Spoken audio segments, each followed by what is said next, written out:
I'm the realest one that's repping. Oh my God, if I die, I'm a legend. When they lay me down to rest, I know I was always repping. Oh my God.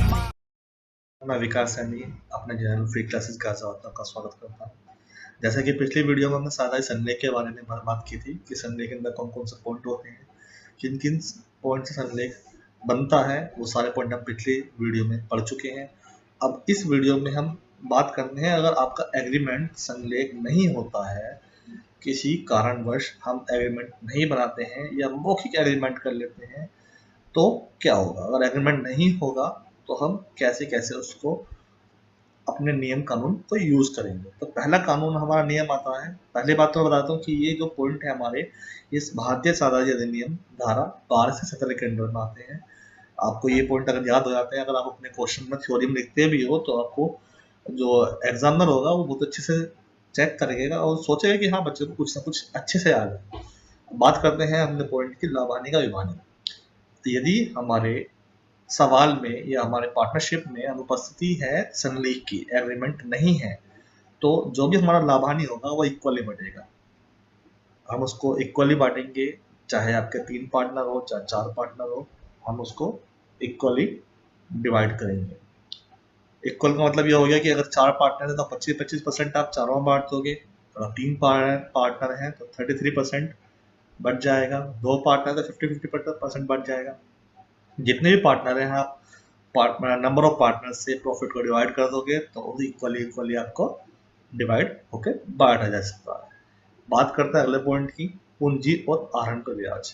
अगर आपका संलेख की अनुपस्थिति है, अगर आपने कोई agreement नहीं किया है, तो पूंजी पर ब्याज और आहरण पर ब्याज को ना तो पूंजी पर ब्याज आप दोगे, ना ही आहरण पर ब्याज आप चार्ज कर सकते हो।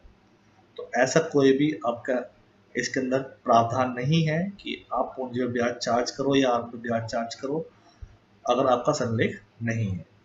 पॉइंट नंबर 3 पर आते हैं, पूंजी के अतिरिक्त। अगर आपने पूंजी के अतिरिक्त एक्स्ट्रा कुछ लोन के रूप में अपने व्यापार में इन्वेस्ट किया है, किसी पार्टनर में इन्वेस्ट किया है लोन के रूप में, तो उस पर आपका 6% वार्षिक ब्याज की दर से देना तय है।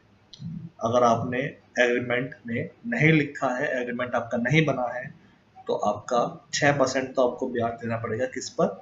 लोन पर। लेकिन पूंजी और आहरण पर कोई ब्याज नहीं होगा। चौथा पॉइंट इसमें आपका आता है वेतन, कमीशन, बोनस, पारिश्रमिक।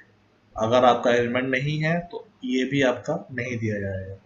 दोस्तों सिंपल सी बात है, अगर एग्रीमेंट नहीं है तो लाभ हानि बराबर बटेगा और सिर्फ जिस पार्टनर ने लोन के रूप में पैसा दिया है उसको 6% ब्याज दिया जाएगा। इसके अलावा अलग से कोई भी पैसा ना तो दिया जाएगा ना ही लिया जाएगा किसी पार्टनर से। पांचवा पॉइंट आता है, व्यापार के प्रबंध और संचालन में भाग लेने का अधिकार होता है, सभी को होता है। अगर एग्रीमेंट नहीं है तो हर पार्टनर आपके व्यापार में, प्रबंध, मैनेजमेंट में और उसको ऑपरेट करने में भाग ले सकता है। और जो भी वो काम करेगा बुद्धिमत्तापूर्वक करेगा। ये नहीं है कि एग्रीमेंट नहीं बनाया तो वो अपने हिसाब से काम करेगा या बेईमानी से काम करेगा या मतलब बेवकूफ़ी से काम करेगा, वो बुद्धिमत्ता से काम करेगा अगर एग्रीमेंट नहीं है तब भी। 7वां पॉइंट बात करते हैं, नए साधारण का प्रवेश और अवकाश ग्रहण करना। नए साधारण का प्रवेश और अवकाश ग्रहण करने में यहाँ पॉइंट आता है कि अब यहाँ मेजॉरिटी चलती है। यहाँ कोई रूल रेगुलेशन तो है नहीं, तो जब भी कोई नया पार्टनर आएगा या छोड़कर जाएगा उसके बारे में उसको पहले से ही बताना पड़ेगा जाने वाले को। आने वाले के लिए हमने यहाँ पर एग्रीमेंट के हिसाब से चलेंगे, मतलब कि अपने मेजॉरिटी के हिसाब से चलेंगे। एग्रीमेंट तो हमारा है नहीं, मेजॉरिटी के हिसाब से चलेंगे। 8वां पॉइंट आता है आपसी मतभेद का हल। जब एग्रीमेंट नहीं होगा तो आप आपसी मतभेद को न्यायालय तक, कोर्ट तक भी नहीं ले जा सकते।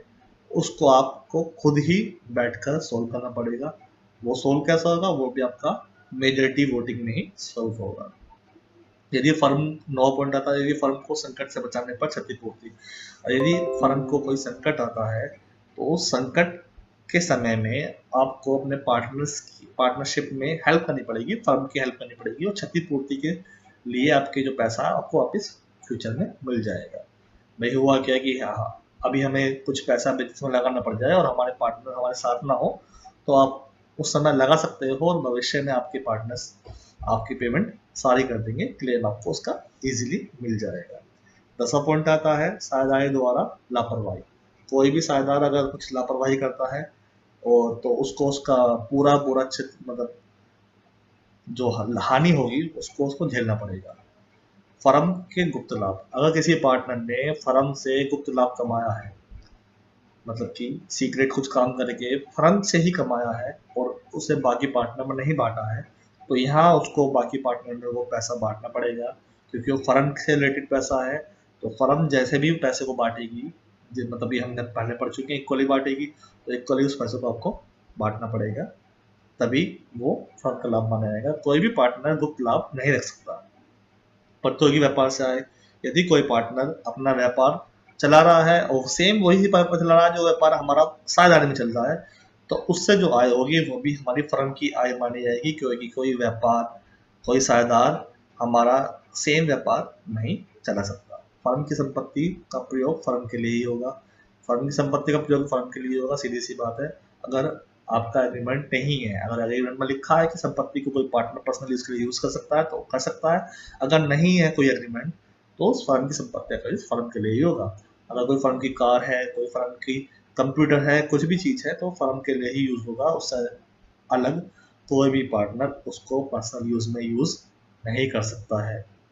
अवकाश ग्रहण करने वाले साझेदार का फर्म की संपत्ति और अधिकार, जो भी पार्टनर अवकाश ग्रहण कर रहा है, रिटायर हो रहा है, तो उसका अधिकार तभी तक का है जब तक वो फर्म में हिस्सेदार था। उसके बाद उसका कोई हिस्सा उसमें नहीं होता, और तभी तक का हम इसमें हिस्सा उसको पेमेंट भी तभी तक के करते हैं जब तक उसका नाम था। जैसे कि किसी पार्टनर ने मार्च की 1 तारीख को फर्म से रिटायर हो गया है, तो उसको 1 मार्च तक का ही पैसा दिया जाएगा। 1 मार्च तक की संपत्ति का अधिकार उस पर होगा, उसका संपत्ति का अधिकार होगा, उससे अलग नहीं होगा। फिर बात करते हैं फर्म की बनावट के बारे में। अगर फर्म की बनावट में कोई परिवर्तन होता है तो वो हम यहाँ कर सकते हैं, लेकिन वो भी मेजॉरिटी में ही होगा, उसके बारे में आपको याद रखना चाहिए। अब बात करते हैं दोस्तों परफॉर्मा की। जो हमारा परफॉर्मा है वो profit and loss appropriation account का परफॉर्मा है। ये सेम वही वैसे ही परफॉर्मा होता है जैसे आपने लास्ट टाइम फाइनल अकाउंट में पढ़ा था, और फाइनल अकाउंट का आगे का पार्ट ये होता है एप्रोप्रिएशन अकाउंट। क्या क्या इसमें होता है, कहाँ से स्टार्टिंग करते हैं बता देते हैं आपको। पहली जो स्टार्टिंग इसमें होगी आपकी हमारा क्रेडिट साइड से बाय बैलेंस होगी, मैं आपको दिखाता हूँ। हम सबसे पहले जो लिखा जाएगा इसके अंदर बाय बैलेंस बीडी लिखा जाएगा। जो भी साल के शुरुआत में हमारा प्रॉफिट होगा वो हम क्रेडिट साइड शो कर देंगे बाय बैलेंस बीडी के नाम से। इसके बाद ही आप सारे लेखे कर सकते हो, सारी अकाउंटिंग इसके अंदर कर सकते हो।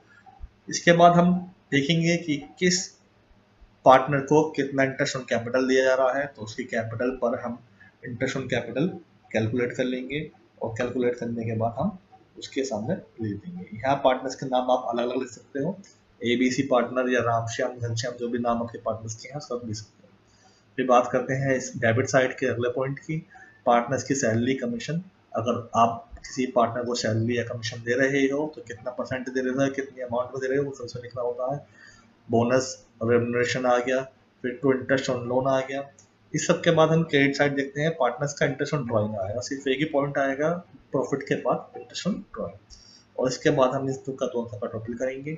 टोटल करने के बाद ज्यादा वाला टोटल दोनों तरफ, जैसे कि आपको पता होगा, और ज्यादा वाले से कम वाला घटाने के बाद हम आंसर लिख देंगे। अगर आपका क्रेडिट का ज्यादा आता है, डेबिट का कम आता है, तो आप इस तरीके से आप लिख दोगे, तो net profit transfer to partners account, partners capital account ABC, और टोटल आप बाहर दिखा दोगे। अगर आपका लॉस आता है तो आप इस साइड दिखा दोगे, क्रेडिट साइड दिखा दोगे, तो net loss transfer to partners capital account ABC दिखा दोगे, और यहाँ आपका इसका परफॉर्मा समाप्त होता है। दोस्तों इस वीडियो को हम आज यहीं समाप्त करते हैं, बाकी अगली वीडियो में हम इंटरेस्ट ऑन कैपिटल के बारे में आपको अच्छे से पढ़ाएंगे। अभी तक अगर आपको कोई डाउट हो तो आप इस चैप्टर के बारे में हमें कमेंट बॉक्स में लिख सकते हो, और प्लीज़ सब्सक्राइब शेयर करना ना भूलिए। Thank you.